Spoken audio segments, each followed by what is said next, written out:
Assalamu alaikum wa rahmatullahi wa barakatuh. Alhamdulillah wassalatu wassalamu ala rasulillah sallallahu alaihi wasallam wa ba'd. Naam, mtazamaji wa Ibn Muhammad Online TV, tupo na wazee wetu hapa, hivyo tunataka tupate faida.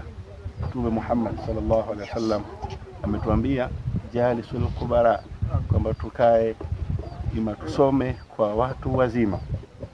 Kwa hiyo tupo na wazee wetu hapa tupate faida. Wao wameishi sana, wameona mengi, wamesoma vingi. Kwa hiyo tutaanza na mzee wetu hapa. Namba, jina lako unaitwa nani?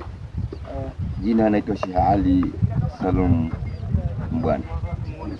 Wewe ni mtu wapi? Mimi ni mtu wa Ngipa katika kata ya Mselo na wilaya ya Kiteto. Naam. Hebu tunaomba utupe faida kuhusiana na mambo ya kielimu. Alhamdulillah. Naam. Elimu ni kitu muhimu sana, na ndiyo ikaelekezwa kwamba talibul ilmu falizatun ala kulli muslimin wa muslimat. Kutafuta elimu ni lazima, si hiari tena, ni lazima, kwa sababu ukipata elimu utajua mipaka ya wewe na Allah tabaraka wa taala. Lakini kama hutasoma, basi hata kule kutawadha na kuingia msikitini hutaweza.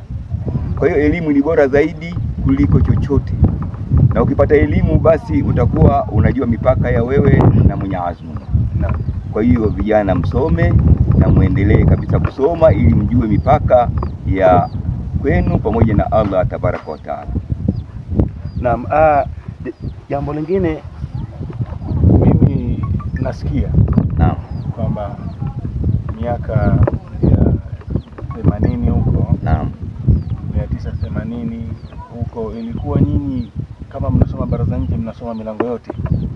Baraza nje tunasoma yote, milango 18. 18 yote. Sasa unawaambia nini ya vijana sasa hivi ambao tunawake sasa hivi baraza nje inasoma milango 4 tu?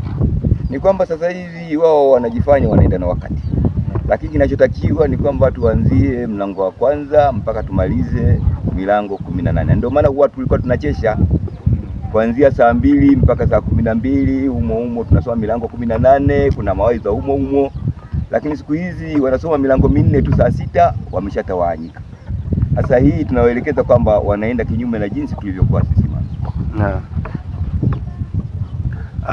Naam, mtazamaji wa Ibn Muhammad Online TV, huyu ni mzee wetu, Sheikh wetu ambaye anajitambulisha anaitwa Sheikh Ali.